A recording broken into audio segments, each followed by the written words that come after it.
va parler de l'UFC avec Benoît Baudouin. Ça va bien, Ben? Très, très bien. Fait beau, fait chaud.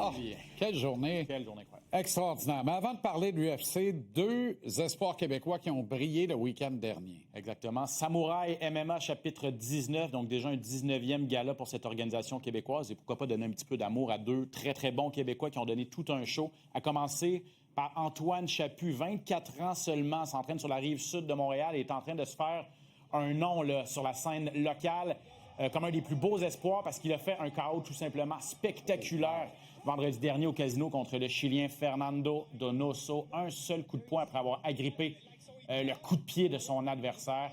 C'est une 5e victoire de suite pour Chaput, 7 victoires, 2 défaites globalement dans sa carrière.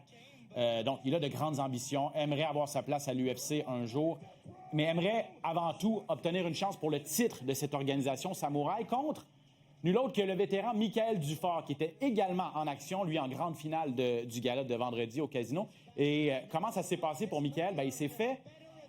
ça, c'est la fin du combat. Michael est allé chercher une autre victoire, a défendu son titre contre le très, très bon Jeremy Henry.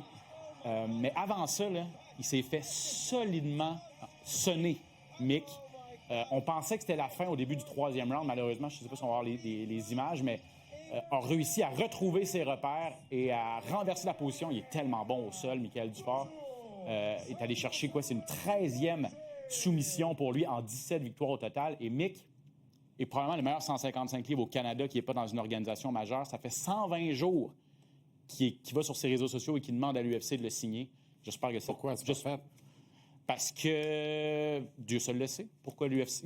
Honnêtement, il est dans une division très peuplée à l'UFC. Donc, c'est difficile d'aller chercher l'UFC n'a pas nécessairement besoin de nouveaux poids légers. Mais il y aurait le calibre pour le faire. J'espère au moins qu'il va avoir sa chance à Dana White Contender parce qu'il est très, très, très solide, en tout cas ici au Canada. UFC ce week-end sur nos ondes avec un ancien champion en action. Exactement. Il y a un peu plus qu'un an, là, à Montréal, Belal Mohamed était au sommet de la hiérarchie, des 170 livres. Il était la tête d'affiche de l'UFC 315 à Montréal. Il a perdu son titre contre Jack Della Maddalena. Et comment ça change vite, c'est qu'aujourd'hui, là, il se battait pour le titre l'an passé. Et là, il se bat vraiment pour pratiquement son emploi là, cette fin de semaine, parce que là, il est en danger de perdre un 3e combat consécutif. Il affronte une jeune vedette montante, le Brésilien Gabriel Bonfim, qui est 19-1 dans sa carrière, qui lui est sur toute une séquence. Et à 37 ans, on sent vraiment que c'est un combat important. Là. Si en perdait un 3e de suite, Belal Mohamed, ça pourrait vraiment être fatal pour lui.